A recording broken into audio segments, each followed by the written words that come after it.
राधा कृष्ण आप सभी को स्वागत है गीता सीरीज के दूसरे अध्याय में। मैं शिवम अमानी गीता सीरीज के दूसरे अध्याय में आपका स्वागत करता हूं। लेकिन वीडियो में आगे बढ़ने से पहले अगर आप हमारे चैनल पर नए आए हैं तो चैनल को ज़रूर सब्सक्राइब करें और वीडियो को भी लाइक करें। तो चलिए शुरू करते हैं। दूसरा अध्याय क्या है? ये कर्म जिज्ञासा नामक अध्याय है, क्योंकि इस चैप्टर में आपके मन में भी एक जिज्ञासा पैदा होगी कि आखिर कर्म है क्या, जिसके लिए भगवान श्री कृष्ण कहते हैं कि सिर्फ कर्म करो, फल की चिंता मत करो। वो कर्म कौन सा है? क्या यह वह कर्म है जो हम और आप डेली लाइफ में करते हैं अपना व्यवसाय करने के लिए, बिजनेस को और बड़ा करने के लिए? कौन सा कर्म है, इसके बारे में भी इस चैप्टर में बात होती है।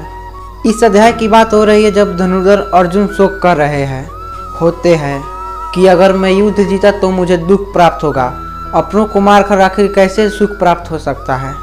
वाकई में आप समझे तो उनको तो कौरवों को मारने में कोई आपत्ति नहीं थी।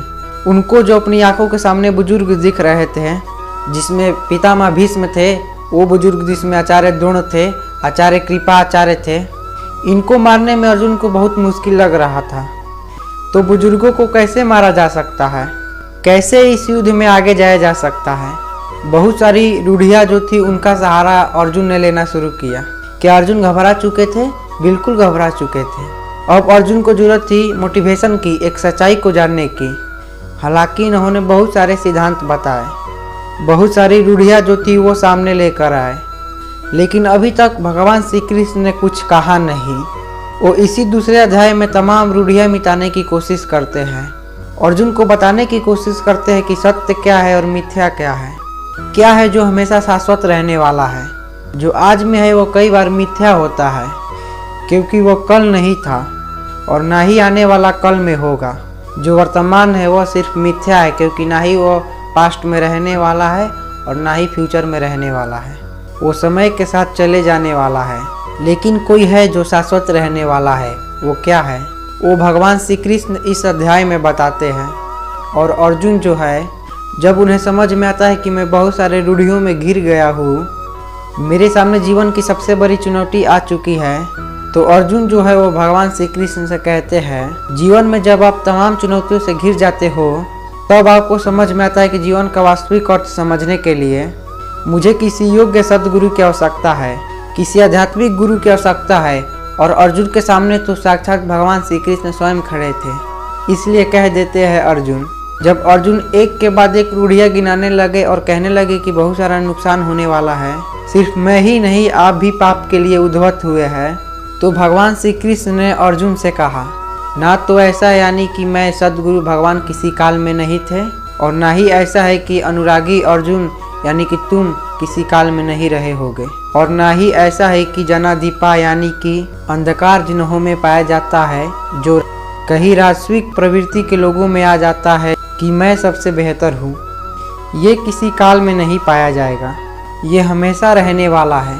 वो कहते हैं कि जो सद्गुरु है, जो महापुरुष है, वो हर काल में विद्यमान होते हैं। कई बार तो उन्हें हम पहचान नहीं पाते हैं। और अनुरागी जो है, जो भक्त है, वो भी सदैव विद्यमान रहता है। इस बात को और आगे समझाते हुए भगवान श्री कृष्ण कहते हैं कि जैसे जीवात्मा की ये जो शरीर है, ये जो देह है, इसमें हम बच्चे होते हैं, युवा होते हैं और फिर अंत में वृद्ध अवस्था आती है, वैसे ये जो आत्मा, ये अलग अलग शरीरों की प्राप्ति चली जाती है। कभी आप बच्चे थे, फिर धीरे धीरे युवा हुए और आखिर में आप बूढ़े हुए और फिर मर गए। लेकिन क्या आप मर गए? नहीं, आपका शरीर मर गया, लेकिन आत्मा वही रही। उस पे कोई भी नए शरीर की लेस मात्र भी दरार नहीं आती। वो जो आत्मा है, वो जो पुरुष है, वो एक ही है। यही समझाने की कोशिश भगवान श्री कृष्ण कहते हैं। और ये कहते हैं कि ये जो कलेवरों का परिवर्तन है, ये जो बॉडी का चेंज है, इस बॉडी से उस बॉडी में, ये चलता रहेगा जब तक कि इस चीज़ से आगे की वस्तु ना मिल जाए। अब आगे बढ़ते हैं और भगवान श्री कृष्ण अपने मित्र शाखा अर्जुन को और आगे समझाने की कोशिश कर रहे हैं और कहते हैं कि सुख दुख, सर्दी और गर्मी जो इंद्रियों के विषयों के संयोग है, वो क्षण भंगुर है, तू इनका त्याग कर।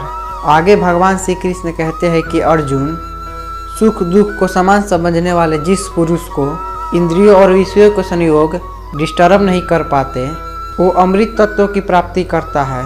अब ये जो अमृत है ये एक नई चीज़ आ गई है।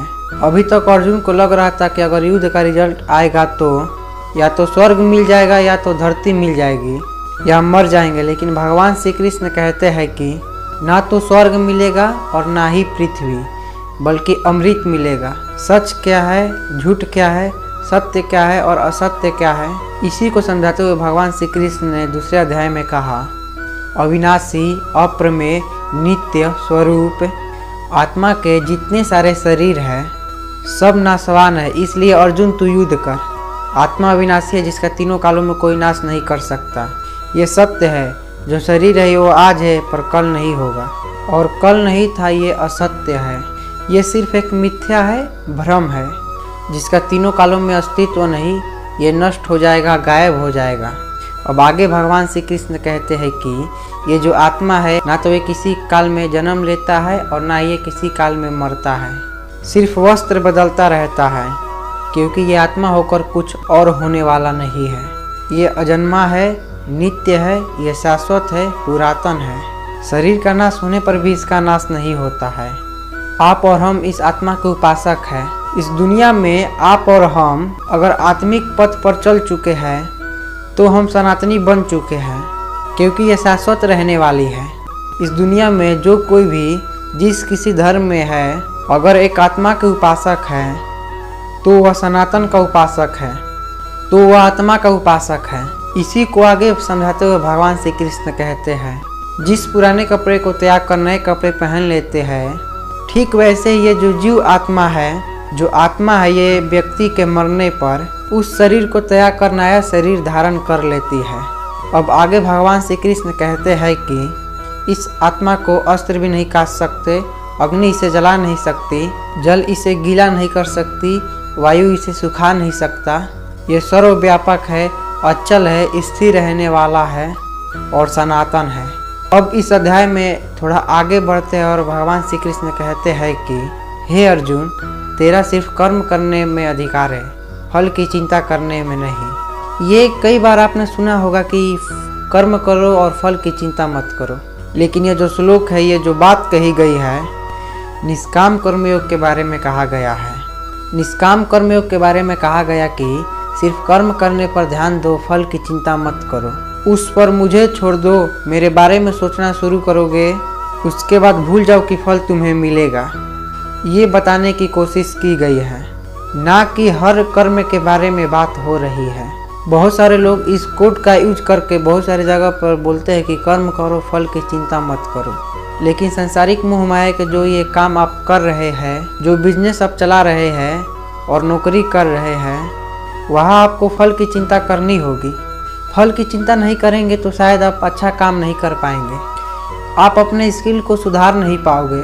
लेकिन यहाँ भगवान श्री कृष्ण अपने शिष्य अर्जुन से कहते हैं, हे अर्जुन, कर्म करने में अधिकार रखो, फल की चिंता मत करो। और साथ में ये भी कहते हैं कि अकर्म में, यानी कि कर्म नहीं करना है, इसमें आसक्ति पैदा मत करो कि मैं तो कर्म ही नहीं करूँगा, सब चीज़ आप पे छोड़ देता हूँ।